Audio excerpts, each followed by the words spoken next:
Welcome to you. My name's Dale and this is Dale's Addiction. Today I'm bringing you my very first YouTube tag, which is called Holidays and Handbags. Now, I came up with this tag because at the moment it has been raining here for the last 5 days. And I can't remember the last time I took a holiday. I think it's back in 2019. And I know we're all in the same boat, which is why I thought this would make a great idea for a tag. So we can reminisce about the holidays that we have loved. And packing for those holidays and planning outfits is just a really fun part of it, in my opinion. And I want to invite you along on the journey. So the idea for this tag is that you pick your favourite holiday destination. And if you were to redo that holiday, through your photos and experiences, what 5 bags would you take with you to really flex during that holiday? Now, remember, we are just imagining because nobody is really going anywhere at the moment. And it might be a little tricky to pack all of these things in your luggage. You don't have to add any sense of realisticness to your responses. Feel free to dream big. Your luggage is unrestricted. Now, my absolute favourite holiday was back in 2015. It was my first trip to Italy. My husband and I went and spent 5 weeks exploring that beautiful, beautiful country. And it makes me so excited just to even talk about it. I was looking at photos of that trip to inspire what bags I would pick to take next time we go. Not if we go again, but when we go again. And our first stop in Italy was the capital, Rome. Now, we went in August. It was a stunning, warm summer.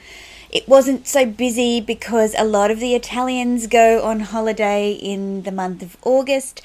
And it's pretty hot for a lot of tourists. But being from the northern part of Australia, we were quite used to that weather, and I would do August again in a heartbeat. I really enjoyed the warm, warm weather, the refreshing gelato, the refreshing rosé. Oh, I could go on. Anyway, I've got to stop.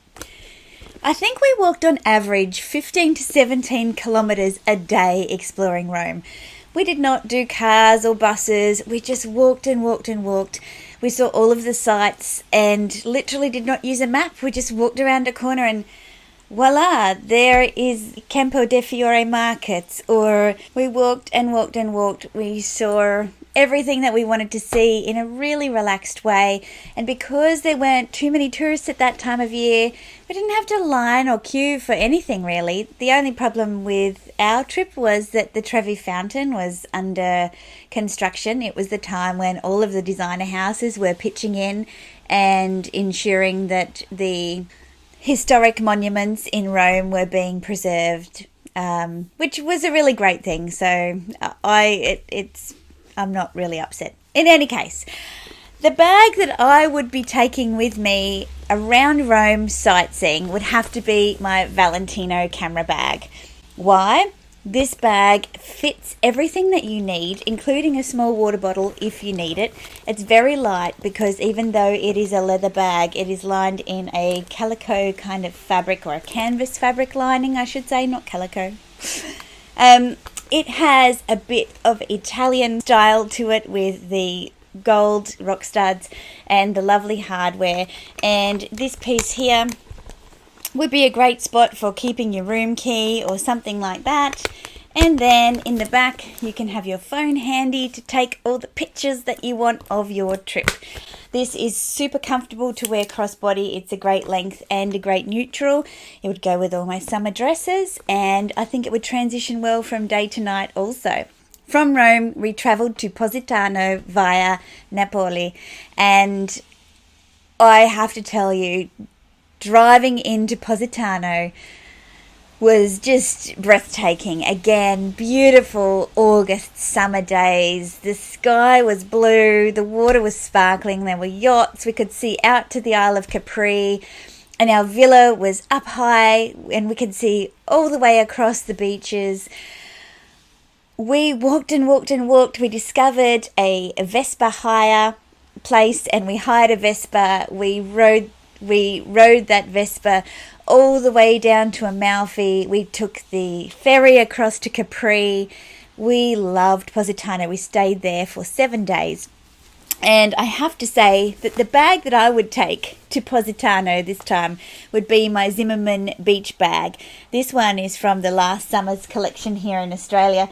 It is nice and light. It's got that beautiful beach look about it.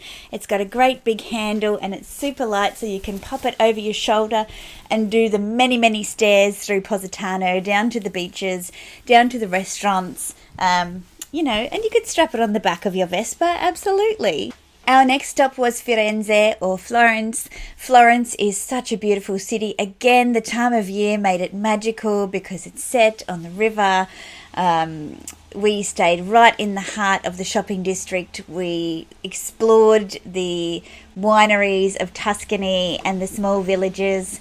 We really enjoyed Florence. We had a pretty ordinary hotel experience in Florence, but the city absolutely made up for it. Shopping in the luxury store, I picked up this beautiful Emilio Pucci scarf. Look at it. Just a stunning piece. It's so big that you can wear it as a sarong, as a scarf, as a shawl. And for me, this was, a great souvenir of our Italian holiday. Now, what bag would I take when exploring Florence? Well, I could go back to my Valentino camera bag, but I'm going to need a bag that is going to transition from day to night. And I think the Fendi Mini Peekaboo is a great option.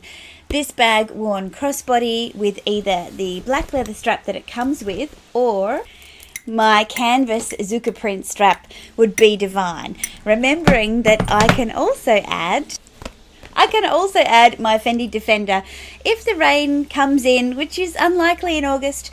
However, this gives my bag a whole nother dimension.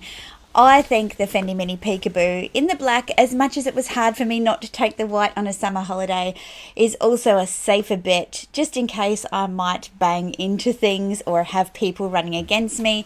In terms of security, it offers the turn lock options on both sides and also the ability to wear it crossbody, meaning that it is going to definitely be secure, and then you can go into the night wearing it just as a lovely top handle.